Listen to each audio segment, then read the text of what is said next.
Alright, before we venture to this, let's do a couple of minor things. First, let's go back to visit Tora as well. Forgot about this.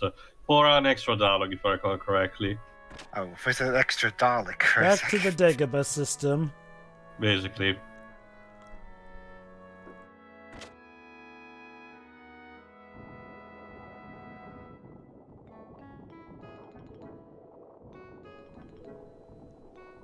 Oh.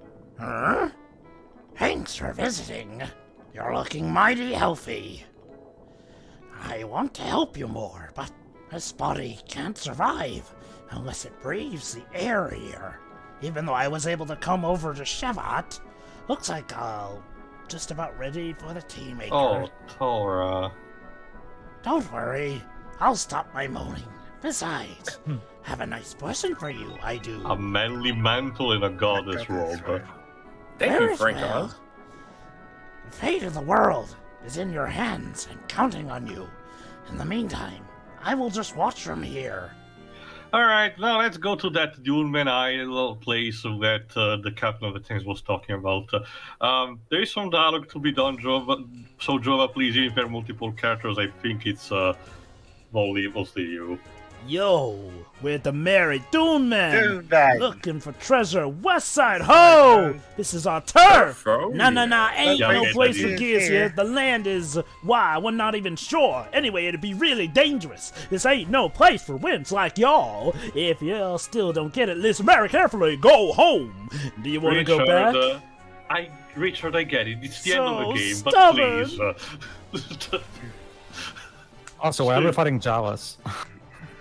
Kinda. Like, see, Okay, no, to be fair, not to be kinda, fair. I'm sorry, Theo, not kinda. Go They're back and watch a New they're Hope again. taller. They're They're- taller than Jawas.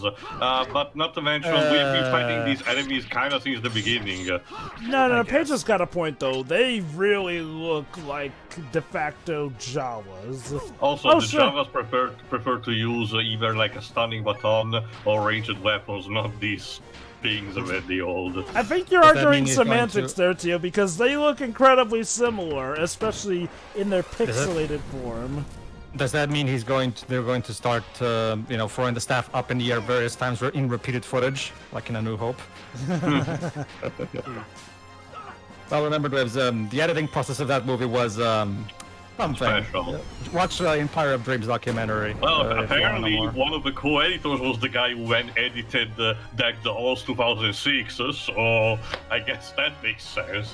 Huh. But anyway, after beating these people up, just because we told you to go home, you're kind of free to explore the Doom Isle. Again, there's really no dialogue or anything. You can tell the reason why this side quest was left there is because it was very easy to program. Not to say that it's technically bad on its own, but it's really nothing special. You do get good stuff, but in terms of story, there is basically nothing for you here. Should we tell the captain that we're going after the treasure that he was going to set his sights No, on? sadly no. I don't think there is even dialogue narration once you get the treasure. Huh. What you're supposed to do is actually to go north from this place until you find a particular signal. The thing is that you can still fight the Dune men while you're at it, but amongst these dunes particularly lies basically what's the equivalent of a game super boss, optional boss. Just this guy, it's classic boss. These guys in a mook clothing. And I will actually showcase it later, just for funsies, It's something that you cannot fight in Gears, because as the Doom Man told very quickly at the beginning, Gears are not allowed in this place somehow, so you are supposed to fight on foot, but the trade-off is that that enemy will give you huge experience. And yes, one of the later Ether attacks that they can learn later is a fucking black hole. Of course. Don't Because worry. it's just that special as Don't the worry. contact. It just knocked the guy out. It did not kill him. That just leaves me basically enough time. I will mention when the important stuff happens later, to give a more proper quote-unquote summation of the events so far.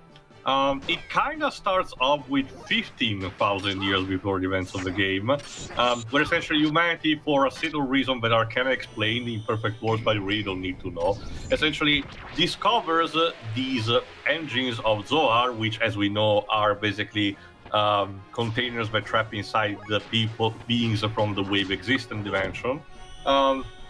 They discover them in the shape of monoliths, yes, really, and they decide to use them to discover FTL travel and any sorts of technology. This subsequently prompts them to leave Earth, which they rename with not much fantasy, to be honest, the Lost Jerusalem. This plot point will kind of be also used almost one-to-one in Xenosaga for the confusion of people, because it was established a long time ago. The two franchises really are not in continuity with each other, despite sharing a lot of elements. But you don't really need to know much, as for the next 5,000 years. So around 10,000 years before the events of the game is what Miang told us. Humanity was developing, a new set of AIs, which one of these was Deus, which, by the way, originally it was supposed to be even more direct of a reference to the monotheistic god and being called Jehovah. Richard was the one that suggested otherwise, to not use that because he believed it would have actually been pushing the envelope a bit too much. And for the time this was made, I do get it, because like I said, only Shin Megami Tensei was doing this kind of thing. And even then, to this very day, some of these aspects are still called questionable by, more extremist people. So I get the idea of what Richard wanted to do. But hilariously enough, it wasn't really that convinced Takashi to change the name. It's just the moment Richard mentioned suggesting the name like Deus, Takashi found it too interesting to not be using that. So it was just a matter of convenience. But yeah, Deus was being developed at that time, but it was proving too dangerous because it annihilated the entire planet on its own. So the human government that they had a brilliant idea to just basically put this fucking rogue AI, put it on a colony ship, possibly without them even knowing. It's never actually explained if the Eldritch crew actually knew outside of the captain if the Aveh we were carrying out was that dangerous, and just push it off to the edges of the galaxy. What they couldn't realize is the fact that by accident Zeus managed to tap into Zoar, and it essentially gained new conscience and power. Again, a clear reference to 2001: Space Odyssey. As such, what happens in the beginning FMV happens, as in Deus Awakens slaughters the entire Eldritch, and as such, no human survive except for Abel, which mostly by casualty just stumbles into the engine room, and thus the Zoar spares him. All I need to know now here is that there's this giant skeleton of a dinosaur thing, and I need to use the platforming skills to jump upon it and get the sword that the captain was mentioning, which, as you can imagine, is a new weapon for Cheetan, which, worth it considering how busted he is. But yeah, there's also the thing. All the different pieces that are scattered of the Eldritch were the ones that formed some of the dungeons that we had in the game. Babel Tower, that was one section. Merkava, that's another one. Shevat and Etrenank, the capital Solaris, were also made from it. It's just that since time passed and the humans were basically artificial, they didn't just knew, only Deus knew the truth about it, and by subsequent extension, Miang. And yeah, that's basically kind of it for setting the stage. The entire goal for Deus was just to essentially breed a species of human, genetically, created through the Persona system, in order to be reawakened one day and just kind of like a bit in Star Trek: The Motion Picture, to reunite with his creators. Just in a more creative way. Tio. Yes? I can't remember if you mentioned this early on, since that was like many parts ago. Go ahead. Did we mention that? Did we ever mention that Marguerite and Bart? Yes, about an arranged marriage, despite the fact that they're cousins. Yes, we mentioned a couple of parts, but sure was repeating. Again, they come from the same lineage, the Fatima. We see Ren and Ronnie in the flashback with Lacan, which they split. One part decided to become the kings of Aveh, the other essentially the leaders of Nissan. To give the smallest bit of credit, Waves, It's I mean, first and foremost, it's an arranged marriage for political reason at the start of the game, but by this point, it kinda has lost meaning. And there's around 500 years of generations of difference. So in terms of being related by blood, at the very least, the dilution seems to be less squeaky. Mind What you, is it with Japan and these kinds of stories? to be fair, Dweebs, like I said, it's a more arranged political, which does reflect the European society. Look up of the Habsburg dynasty. You're gonna have fun times. Yeah, it also has to do with the cultural differences. You and most Western people are incredibly uncomfortable by that notion. Japanese people don't typically are that uncomfortable, it seems. At least not thinking in media, at least. But the point also is, again, like I mentioned, the game still hints about there some being kind of attraction between the two, and one of the bonus artwork, which ideally set after the events of the game, suggests that they actually tied a knot eventually. But I honestly don't care, and I really did not want to think about it.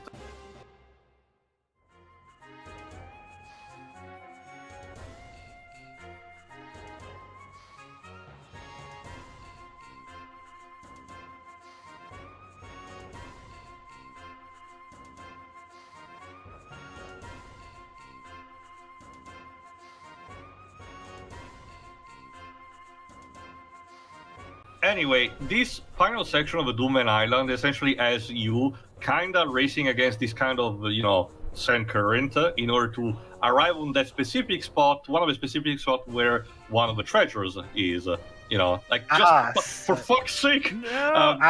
If you fail, you basically have to go back and try again. So we're either in that bit in Little Witchy Mischiefs where we have to fight a giant cockroach monster in the desert, or we're in that bit in One Piece where Luffy gets flushed down a giant sand sinkhole that the 4Kids version had the main villain referred to him as Desert Doo-Doo. And at the end of the day, you have to fight one of the worms that you fought in the early part of the game. This is really not a challenge, trust me. Even if you get the boss music. If I recall correctly, I even one-shot him. Oh, actually, no. No, that's because you're not fighting on gear, but your basically your death blow skills are more than enough to actually destroy him. But where was I? Right, the Deus thing.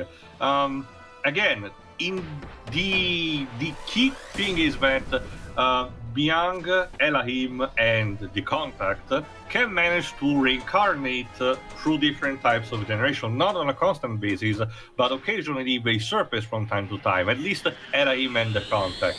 Byung is basically, it's kind of like a wild card because Deus has a more direct access to the system, and so Byung acting as an agent of Deus means that there is only almost a constant presence to survey and guide, quote-unquote, humanity. This is also why, as also answered the question of why Elahim looks the way she does, despite her parents looking different. It was not a case of adultery, it was just the fact that the original appearance manifested in the birth of her being and completely bypassing the genetics of her parents. Oh god, she really is Jesus. It boils down to this, what one country thinks is really wrong, other countries might think, I don't really mind it. I honestly don't think it's even a case where they endorsed it. I think they just wanted to talk about the theme more than anything. I guess it is that despite their arranged marriage, these two crazy kids can fall in love, so that's the point.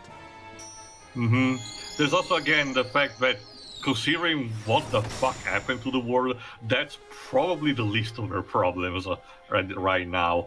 And again, Dweebs, like we also mentioned, there's a kind of a Freudian general motif underlying going on between Faye and Elahim to begin with, because apparently Zohar was having that kind of sense of humor to base the appearance of the first Elahim to what apparently was Abel's mother, so there is that too.